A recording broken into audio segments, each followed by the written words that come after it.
Film की शुरुआत होती है मैक्स मैग्रा से, जो अपनी घर की छत पर बैठा हुआ है।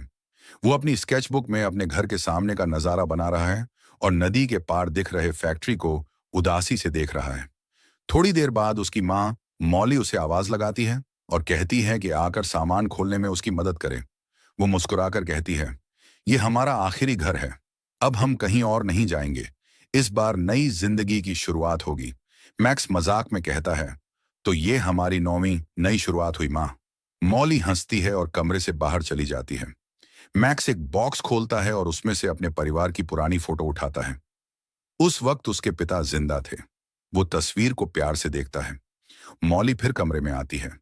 मैक्स उससे पूछता है, पापा की मौत उस फैक्ट्री में हुई थी ना, जो हमारे घर के सामने है? मौली की आंखें भर आती हैं और धीरे से कहती हैं, हाँ बेटा। अचानक एक झटके जैसी बिजली की चमक होती है और घर की लाइट और टीवी कुछ पल के लिए बंद हो जाते हैं। मौली कमरे से चली जाती है। तभी मैक्स नोटिस करता है कि जब वो अपने हाथ हिलाता है तो उसके हाथों से अजीब नीली रोशनी जैसी ऊर्जा निकल रही है, जो टीवी की स्क्रीन पर असर डाल रही है। वो हैरान होकर अपने हाथों को देखता है। अगले दिन मैक्स अपने साइकिल से स्कूल जा रहा होता है। रास्ते में वो रुककर एक पुरानी बंद पड़ी एनटीई के बिल्डिंग को देखता है।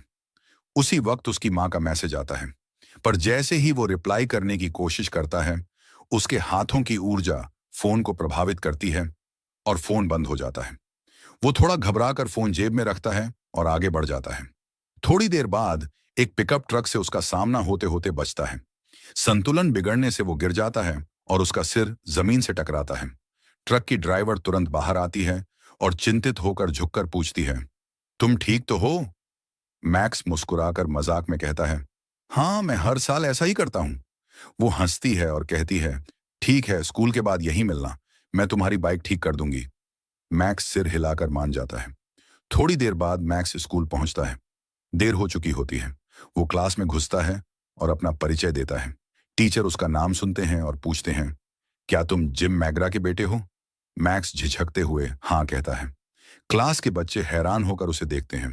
टीचर कहते हैं, तुम्हारे पिता बहुत शानदार इंसान थे बेटे। क्लास के बाद मैक्स दीवार पर लगी एक अखबार की कटिंग देखता है, जिसमें लिखा होता है, hall of science dedicated to Jim McGrath. मैक्स अखबार के उस टुकड़े को गुस्से और दर्द में देखकर मुठ्ठियां भींच लेता है। उसे नहीं पता होता कि उसकी ये ऊर्जा किसी चीज को ट्रिगर कर देती है। स्कूल के बाद वही लड़की, ट्रक ड्राइवर सोफिया